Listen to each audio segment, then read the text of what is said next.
Welcome to another episode of Our City. I'm your host, Martinus Geleynse. We have an excellent show for you today with two very well-known guests, in fact. The first of which is Ryan McGreal, the editor of Raise the Hammer, talking about complete streets in Hamilton. Then we speak with Joey Coleman, local journalist extraordinaire and one-man news team, about his current crowdfunding campaign and his desire to bring accessible media to all of Hamilton.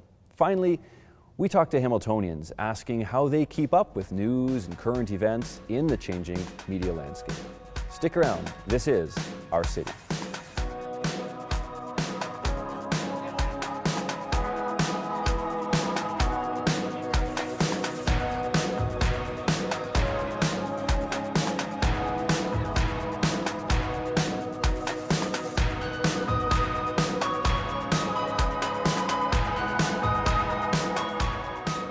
I'm sitting here with Ryan McGreal, who's known as the editor of Raise the Hammer, a very, very well-read source for all things local, talking about public transit, talking about politics, all kinds of things about raising Hamilton back to perhaps greater prominence than ever before. So Ryan McGreal, welcome to the program. Thank you, it's an honor.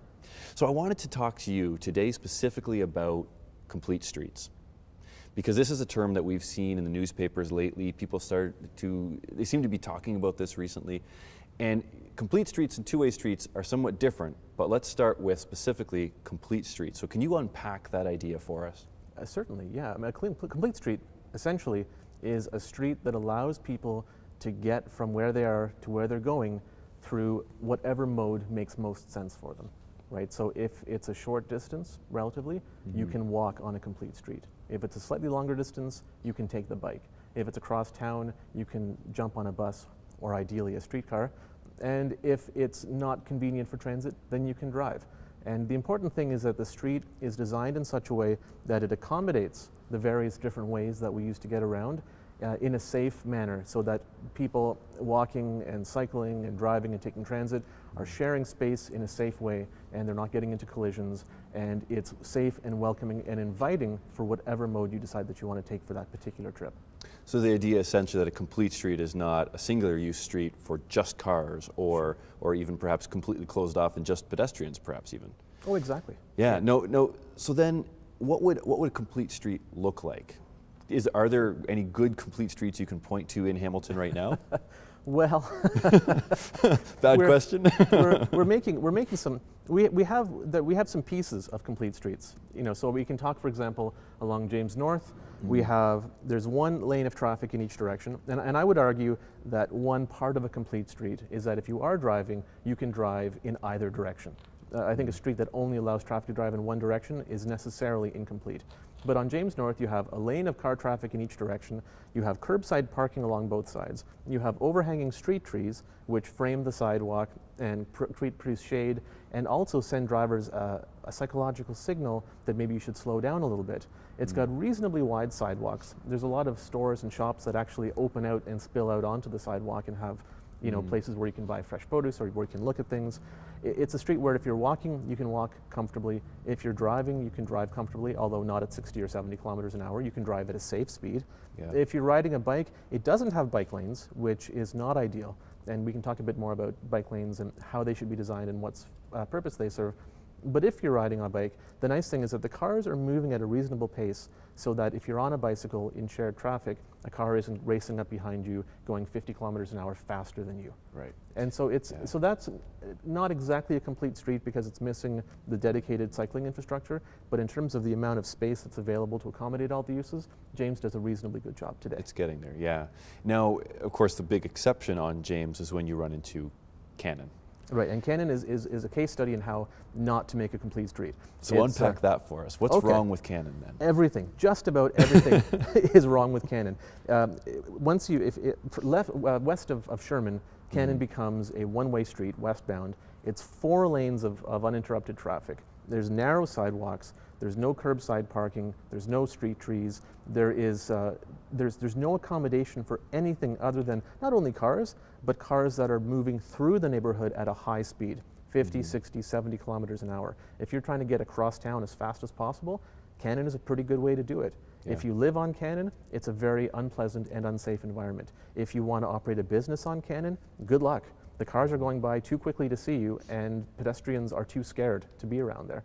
And so it's a street that entirely fails to serve most of the things that people do on streets, which in fact is not driving. And not only that, but the actual traffic volumes, the number of cars that Canton accommodates on a daily basis, absolutely does not warrant the design. We've designed a street for 40,000 cars a day, and we get not even half of that at its highest volume area, which is actually kind of the stretch around here. It picks up a little bit as you head out towards where it turns into York and the highway. Right. But even as you head a little bit farther east, you've got 10, 15,000 cars a day, 8,000 cars a day on 4 lanes of traffic. It's insane. Well, I want to refer to some of the numbers that you posted actually on Raise the Hammer recently.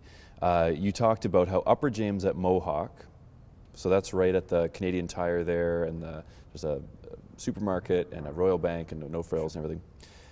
Upper James at Mohawk carries a whopping 32,800 cars a day on 2 lanes each way. So it's a 2-way street, but it's handling over 30,000 cars a day.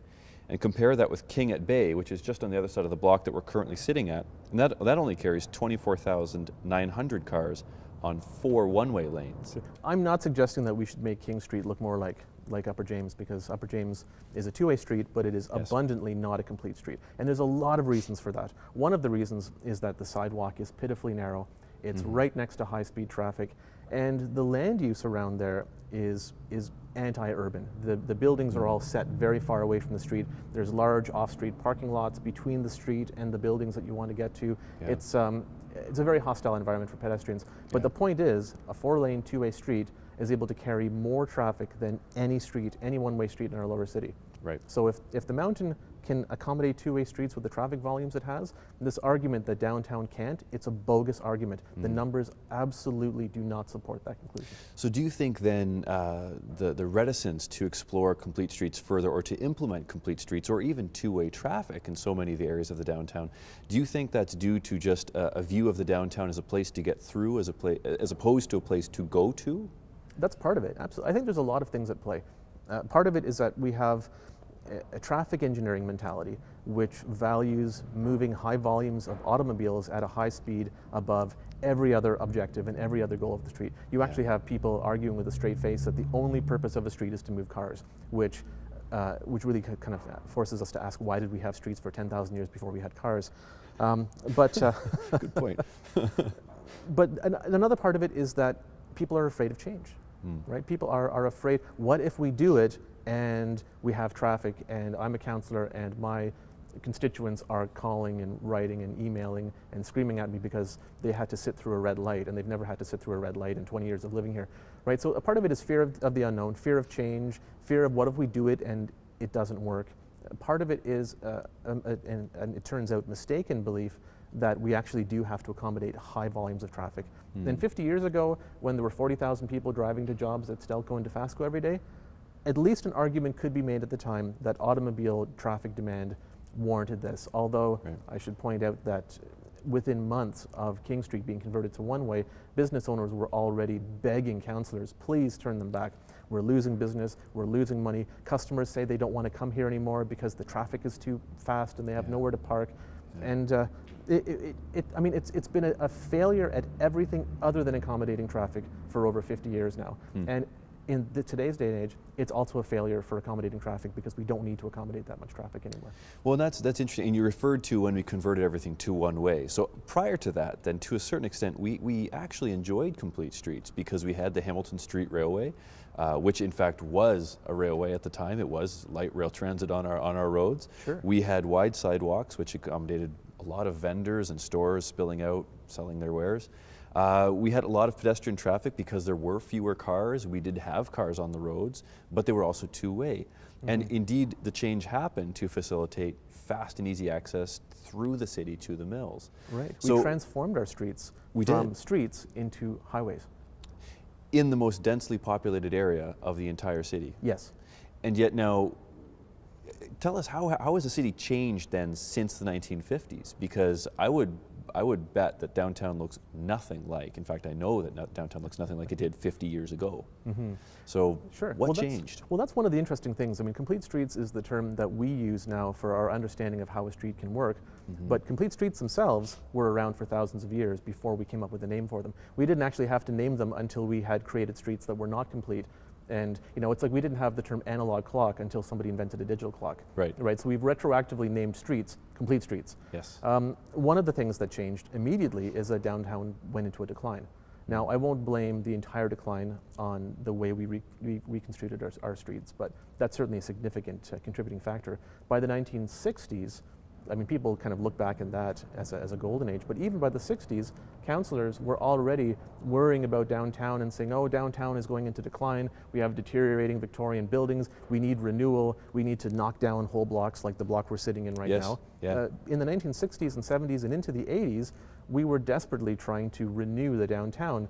And unfortunately, because people didn't really understand what makes cities work effectively, we compounded the problem. We ruined our streets, and then we ruined our blocks, and then we ruined our buildings. And the little fragments of downtown that didn't get destroyed are the ones that are enjoying the most success today because those bones existed. James North is a functional street because it has functional buildings and because it has functional lane widths and because it has sidewalks and it has trees, and people were able to move back into it, fix up the buildings, and they could go back to functioning the way they functioned for 100 years before that. And it's fast becoming one of Hamilton's most successful destination streets, in fact. Sure. Well, as Jane Jacobs told us, new uses need old buildings. Interesting. Ryan, thanks so much for coming on the program. It's a pleasure. Interesting. Thank you very much. I believe journalism is a public good, and to serve the public interest, it must be available to the public, regardless of ability to pay. The set for our city provided by Hanson Lubers, located at 144 James Street North in downtown Hamilton.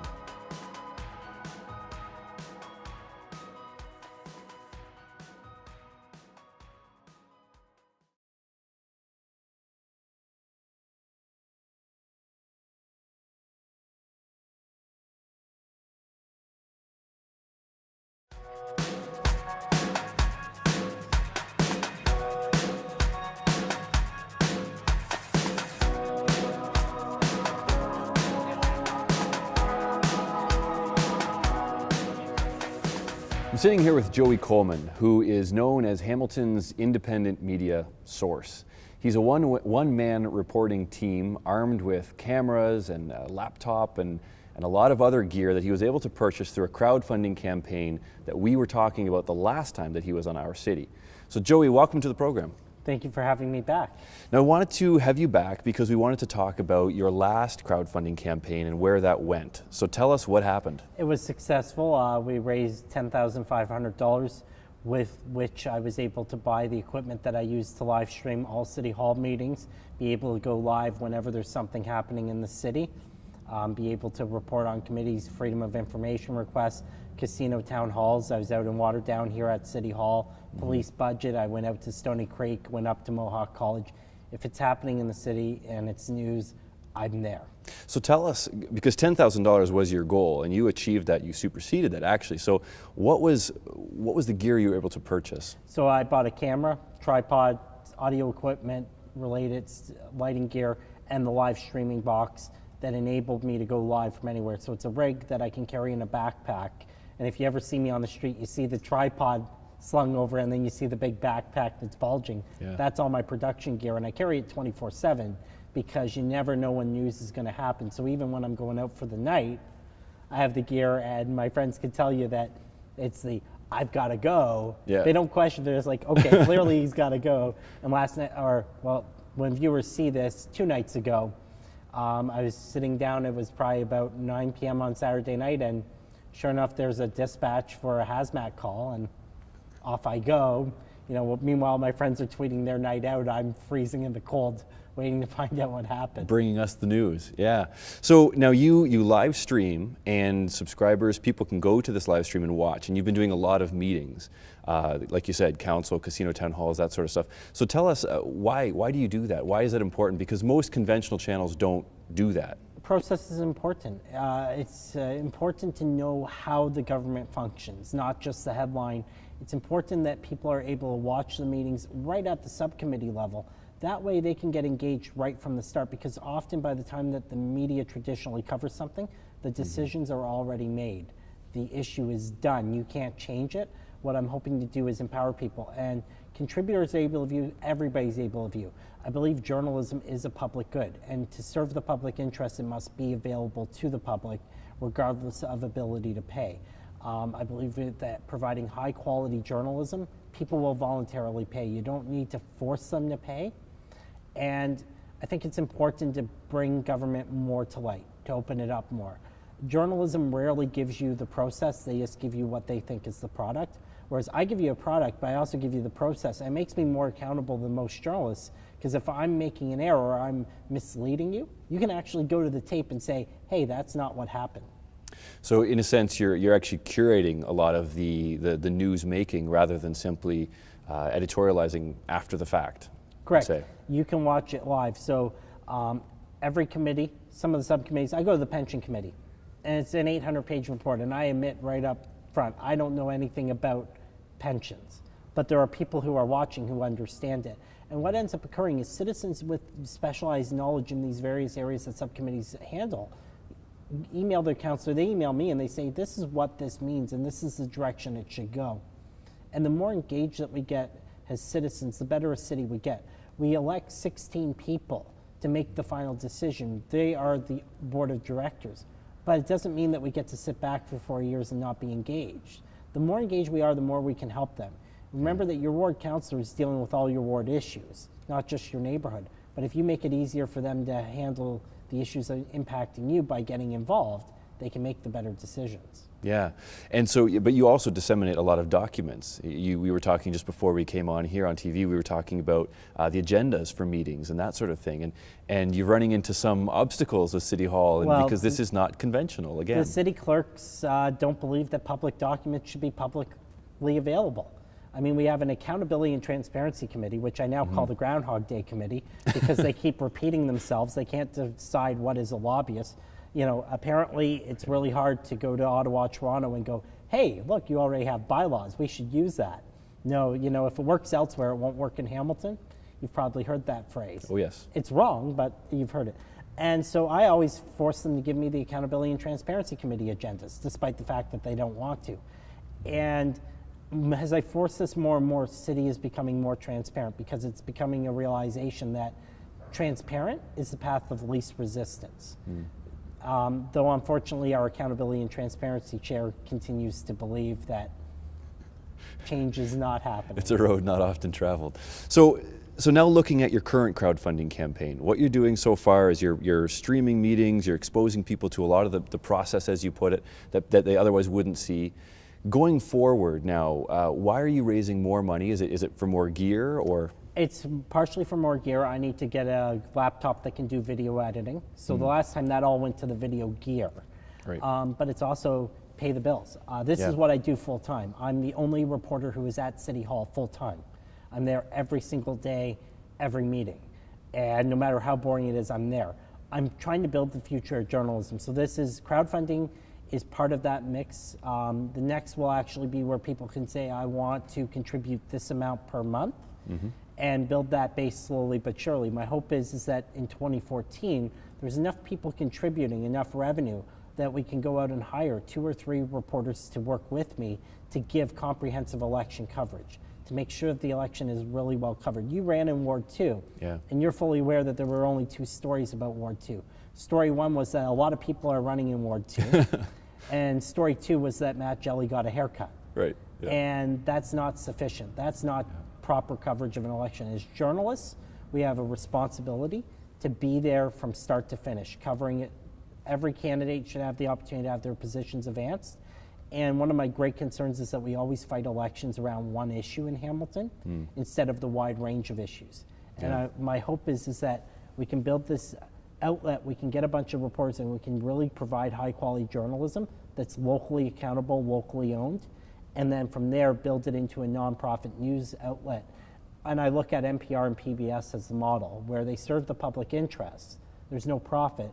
And people say there's such a value here, I'm willing to fund this. And now, you also mentioned on your crowdfunding page right now that you're interested in obtaining Queen's Park credentials. So what does that mean? That means that I will be able to regularly go up to Queen's Park and track issues that are occurring there. So City Hall, in a 2-week cycle, there's usually 1 or 2 days that there's no meetings, and those are days for councillors to get out into their wards and be at ward level meetings. Well, during those days, I do a lot of administrative work, so it's not that I take the day off, but what I want to be able to do is go to Queen's Park and ask about LRT, ask about social service funding, ask about hospital funding, education funding. Because right now, we only have one Hamilton media outlet represented at Queen's Park. CH has a cameraman. Okay. And you know, CH, they do a lot of good work with their limited budget, but what I'm hoping to do is get there more often, make sure Hamilton issues are heard, and then also bring other media back into Toronto to compete with me. So Metrolinx made a major funding announcement around LRT, their strategic vision. Right. And all of Hamilton media was invited. We were all told that this was important, we should be there. I was the only one who went. And other outlets complained afterwards saying, well, we didn't know Joey would be there. If we had known, we would have probably gone as well. And that's part of the idea, is that I want to get to Queen's Park, I want to cover Hamilton issues better, and I'm hoping that it'll make the decision makers in Toronto that control our local media budgets go, we need to fund Hamilton having reporting in Toronto again. Because now, when you live stream, when you publish an article, when you tweet, what is the response that you get? Are people listening to you? A lot of people watch. People really enjoy being able to watch what's going on live. The casino town halls had hundreds of viewers. When it's the same thing, when the issues are really tense or divisive, people really watch. You know, pension subcommittee might have 3 or 4 viewers. Sure. But council meetings will have 100. And it's the idea that if it's in your neighborhood, you know you can tune in. And that's what I really like to do, is provide process as a service. I never go, pension has 4 viewers, therefore I'm not going to cover it. I go, pension's important. There's a lot of money involved. Right. That's why I cover it. Right. And like you said then too, it becomes also a reference point that people can go back to, because this footage is archived, right? Yeah, every meeting's archived. People can go and view it. Even during the meeting itself, you can quickly rewind. Yes. So it's live, but you can DVR it and go, what was just said? Or you can tune in and say, I was in a meeting at 10 o'clock. I know the issue I wanted to hear was at 10:30. You go back to the stream and you click there and watch that part of the meeting. It's sometimes fun to watch on Twitter the people who time shift. Yeah. And go, I'm at 55 minutes into the meeting. I can't believe that was just said. Yeah, yeah. It almost becomes, I know, because there's also a running commentary beside, like a chat beside the actual video stream itself, and there's a bit of a community there. But it also becomes, when you do DVR it like that it becomes almost like you're ready for the peak in the story. It becomes a bit of a narrative that people tune in and follow, and people kind of follow their city through that media format, which I think is really cool. It's improved governance a lot. You know, before I was doing this, nobody had ever live streamed the Police Services Board. Nobody had live streamed a budget town hall. You know, the government will hold the town hall at 7 p.m., but you may not be able to get to that town hall and commit 2 hours of your time to sitting in an auditorium. You've got kids, you've got family, you've got work to do around the house cleaning. I know a lot of people that they're making dinner and they watch council on my live stream while making dinner. It makes it accessible. Yeah. Well, I know. I've watched a number of those streams, and I'm often cooking, cutting carrots, that kind of thing, and I've got the laptop sitting next to me, and I'm following what's going on. So thank you for providing that service. If people want to support you, they should go to joeycoleman.ca. joeycoleman.ca. It's at the top banner. It's a bunch of text that says, "Please contribute now." I'm hoping that people give $30 or more if they wish. And there's about 1 week left. There's 1 week left. It closes March 31st. We're over halfway to the goal. It's a small amount of money that I'm hoping people contribute individually. Yeah. It proves not just that you support what I'm doing, but it shows to the wider media that people want process. They want that minutia. They want that high quality, what we as journalists consider to be boring stuff. They want integrity, indeed. Joey, thanks so much for coming on the program. Thank you. Indeed.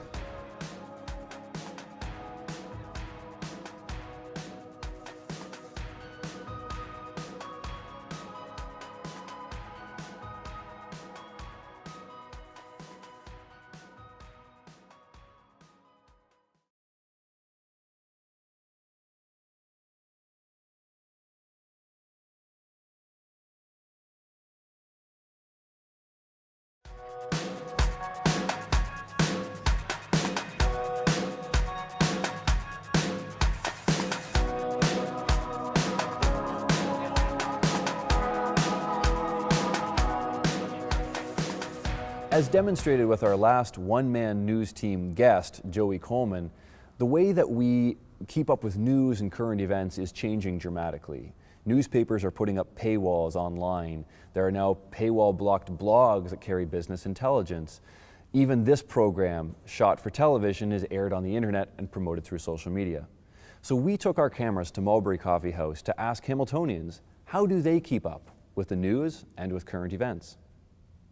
So how do you keep up with news and current events? Well, I've got my 30 minutes with Lisa LaFlemme every night, of course, but yeah, usually mobile phone, the Globe and Mail app's a big one for me, and I also like getting my news, sort of just navigating online and having to search around. Do you go through social media apps, perhaps links on Twitter, Facebook, that sort of thing as well? Every once in a while, something interesting. Usually it would be work-related. That would be something that would catch my eye on Twitter, but yeah, it does happen. Largely the news apps, though? Usually. Everything's here. So is it through social media, or are you reading news apps? Reading news on it. Flipboard.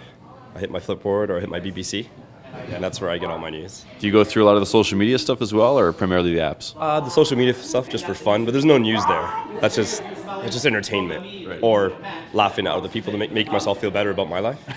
And then the rest of it is, if I want to read something about the world, it's usually the BBC. Or my Flipboard, where I can itemize how I want news coming to me. That's where I get my share of what's happening on the planet. Using internet, mobile. Through news apps or through social media? I use Feedly right now, so it's like Google Reader, but through Feedly, yeah. Okay, and it curates then various content. Yeah, I RS feed off all that stuff, but that's how I keep up with us. So how do you keep up with news and current events? So mostly I would say I follow Twitter and find out things via social media, but also I listen a lot to XM radio when I'm driving, and that would probably be my other primary. A little bit maybe with like a 680 or something, other radio station, but mostly the XM and Twitter. Do you read papers, magazines, print at all? I do. I would say I tend to read newspapers probably more than anything else, but I would say from a day-to-day basis, no. Mostly on Twitter, but I also listen to CBC radio, and that gives me a lot of information as well. And then just looking on the internet, like going on to Globe and Mail or some kind of site like that. So Globe and Mail and CBC radio are generally national or broader stories. How do you keep up with the local content? Hamilton, I usually just look on Twitter. So I follow The Spectator on Twitter, and they give me all the updates, and then I just go and click on the stories that I find are interesting, and I read about them that way. Do you ever pick up The Spectator in print? No, I don't. If I'm looking for international news, I'm either using BBC and Reuters, and also use France 24, both the English and French language services. And this is through their phone or through the internet? This is through the internet, yes. Local media-wise, a lot of times just keeping up with trends on Twitter, because oftentimes I feel that they can often be faster than traditional news networks. Yep. Or sometimes even just like general headlines within The Spectator, just to forward to watch quick local news, or CBC Bureau. Yeah.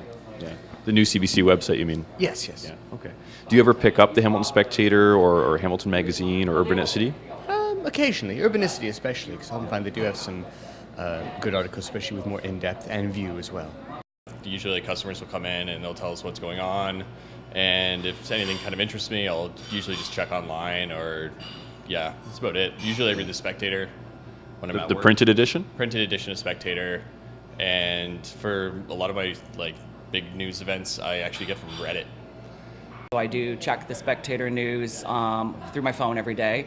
I volunteer and work with my community council through Strathcona, so I get updates to my email box, as well as through my city councillor, Dale Brown. She sends me any updates with regards to my neighborhood specific or the ward. And I do visit the Hamilton website from time to time as well. So kind of always interested in what's going on with regards to especially local development, what's happening in the downtown. Yeah. The Hamilton Spectator for Hamilton, BBC, television, internet, lots of different things. There's a lot of current events listed at the front of the store here. So that's our episode for today. Thanks for joining us on Our City. Be sure to watch again on Monday, April 8th when we speak with Huzaifa Saeed from the Master Students Union and Andriana Hudson of the Vintage Marketplace. Thanks for joining us. I'm Martinus Geleynse. Good night.